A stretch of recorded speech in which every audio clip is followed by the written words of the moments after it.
तर मनोज जरांगे पाटील आज आझाद मैदानावरती उपोषणाला बसले। दरम्यान जरांगे पाटलांनी मराठा आरक्षणासाठी आंदोलन करण्याची ही पहिली वेळ नाहीये। गेल्या 2 वर्षातच तब्बल 7 वेळा त्यांनी उपोषणाचं हत्यार उपसलंय। मात्र यातनं हाती काय लागलंय पाहूयात या स्पेशल रिपोर्टमधून। मराठ्यांची साथ, जरांगेंची आंदोलन साथ।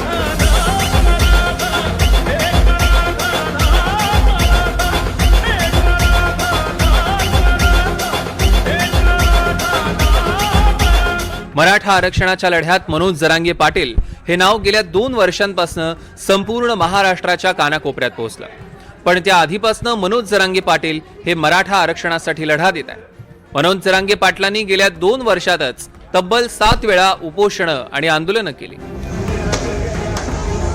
पहिलं उपोषण 29 ऑगस्ट 2023।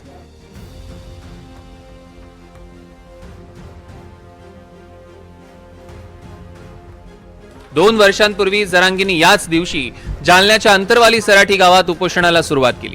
3 दिवसांनंतर म्हणजेच 1 सप्टेंबर 2023 ला दगडफेक आणि लाठीचार्ज करण्यात आला।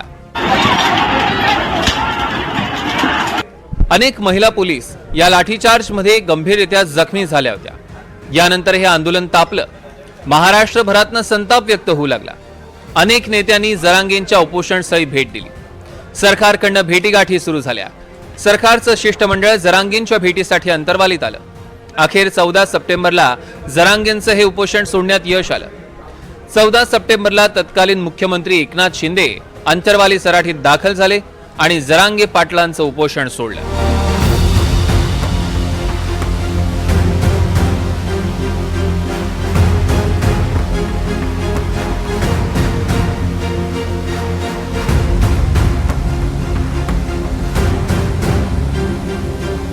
दिवसाच्या आंदोलनात जरांगे पाटील यांनी केलेल्या मागणीला कोणताही ठोस तोडगा निघाला नाही।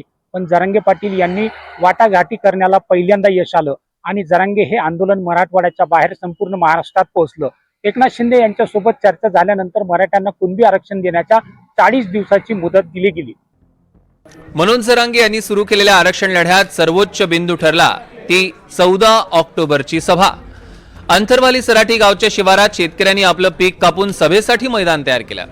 मनोज जरांगेंच्या आवाहनाला प्रतिसाद देत राज्यातील मराठा समाज लाखोंच्या संख्येनं अंतरवाली सराठीत दाखल झाला। या विराट सभेनं सरकारच्या मनात धडकी भरली। मनोज जरांगेंना मिळणारा प्रतिसाद पाहून सरकारचे सर्वच अवाक झाले आणि या सभेनं यांच्या आंदोलनाला अधिक धार आणि तीव्र गती दिली। दिवसागणिक जनतेचा आणि मराठा समाजाचा पाठिंबा वाढत गेला। दुसरं उपोषण 25 ऑक्टोबर 2023। सरकारला दिलेल्या 40 दिवसांची मुदत 25 ऑक्टोबर 2023 ला संपली। पण शासकीय पातळीवर मात्र कोणतीही हालचाल झाली नाही।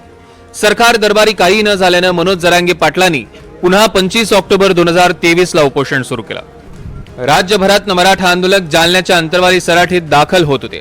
राज्यभरात अनेक ठिकाणी यावेळी निदर्शनं करण्यात आली। 5 दिवसानंतर 30 ऑक्टोबर रोजी आंदोलनाला हिंसक वळण लागलं।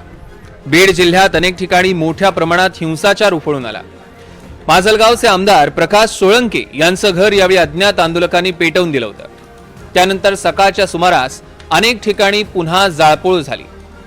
दुपारच्या सुमारास बीडचे आमदार संदीप क्षीरसागर यांचं घर पेटवून दिलं होतं। त्यानंतर बीड शहराच्या मध्यभागी असलेलं राष्ट्रवादीचं कार्यालय पेटवून दिलं।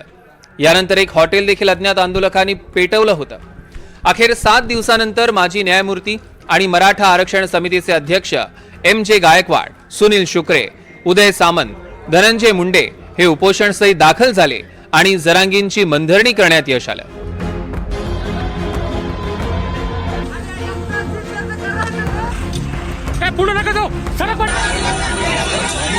कायदेशीर बाबी मनोज जरांगे पाटील यांना यावेळी समजून सांगितल्या गेल्या। अखेर या सगळ्या बाबी जरांगे यांनी मान्य करत 2 नोव्हेंबर 2023 रोजी मनोज जरांगे पाटील यांनी उपोषण मागे घेतलं। पण सरकारने केलेल्या या मागणीनुसार 2 जानेवारीची डेडलाईन जरांगे यांना दिली।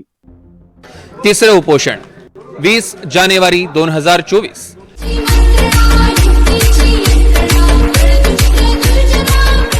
गेल्या 2 वर्षातल्या मनोज जरांगे पाटलांच्या आंदोलनातला सर्वात महत्वाचा टप्पा हा 20 जानेवारी 2024 आंदोलन।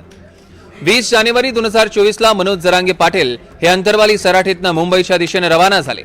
पदयात्रा काढत मनोज जरांगे पाटलांसह लाखो मराठा आंदोलक मुंबईच्या दिशेने रवाना झाले. बीड, संभाजीनगर, पुणे असं करत मनोज जरांगे पाटलांचं मराठा वादळ हे मुंबईच्या वेशीवर म्हणजेच वाशीत 26 जानेवारीला पोहोचलं. 26 जानेवारीपासून मनोज जरांगे पाटलांचं बेमुदत उपोषण सुरू करण्यात आलं. 27 जानेवारीला मध्यरात्री सरकारच्या शिष्टमंडळानं जरांगेंची भेट घेतली. त्यानंतरही मनोज जरांगे पाटील आपल्या भूमिकेवर ठाम होते. 27 जानेवारीला मुंबईच्या दिशेने रवाना होणार त्याआधीच सरकारचं शिष्टमंडळ पुन्हा एकदा जरांगेंच्या भेटीला दाखल झालं. वाशीच्या छत्रपती शिवाजी महाराज चौकात तब्बल 3 तास चर्चेनंतर अखेर तोडगा निघाला आणि सगळे सोयरे कायद्याचा मसुदा जरांगेंना सुपूर्द करण्यात आला.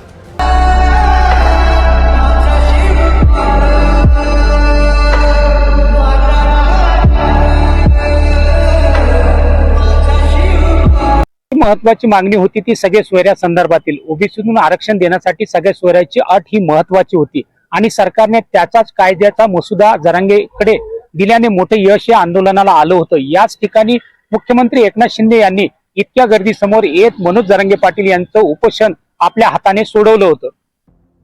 चौथं उपोषण 10 फेब्रुवारी 2024. सगळे सोयरे अध्यादेशाच्या अंमलबजावणीसाठी मनोज जरांगेंनी 10 फेब्रुवारी 2024 पासून पुन्हा एकदा उपोषण सुरू केलं.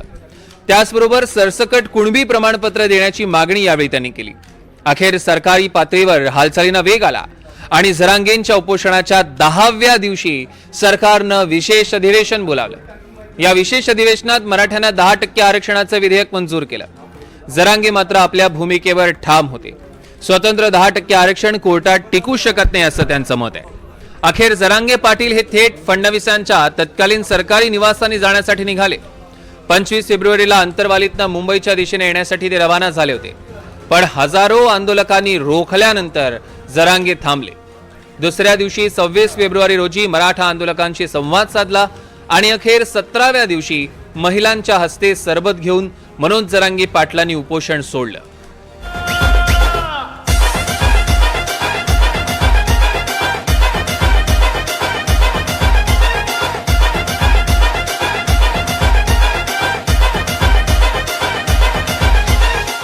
पाचवं उपोषण 4 जून 2024. पुन्हा एकदा 4 महिन्यानंतर जरांगे पाटलांनी आमरण उपोषणाला सुरुवात केली. यावेळी उपोषणासह नेत्यांना, आमदारांना, खासदारांना गावबंदी करण्याचं आवाहन मराठा बांधवांना जरांगेंनी केलं. उपोषणाच्या 6व्या दिवशी राज्य सरकारच्या शिष्टमंडळानं त्यांची भेट घेतली. 10 जून रोजी उपोषण सोडण्यासाठी मंत्री शंभूराज देसाईंची शिष्टाई यशस्वी झाली. मनोज जरांगेंनी सरकारला 1 महिन्याचा वेळ देत उपोषण स्थगित केलं. 6वं उपोषण 20 जुलै 2024. सरसकट ओबीसी समाजातनं आरक्षणावर जरांगेंनी पुन्हा उपोषणाचं हत्यार उपसलं. 20 जुलै 2024ला जरांगेंनी 6व्यांदा उपोषण सुरू केलं. यावेळी मात्र सरकारनं त्यांच्या उपोषणाकडे दुर्लक्ष केलं. लोकसभा निवडणूक होऊन गेली होती. महायुतीला मराठा आरक्षणाचा मोठा फटका मराठवाड्यात बसला. 8 पैकी केवळ 1 जागा महायुतीची आली. अखेर मनोज जरांगेंनी 24 जुलैला गावकऱ्यांच्याच हस्ते पाणी घेत उपोषण सोडलं आणि आता विधानसभेच्या तयारीला लागा असा आदेश मराठा समाजाला दिला. 288 जागा लढण्याची घोषणा मनोज जरांगे पाटलांनी केलेली.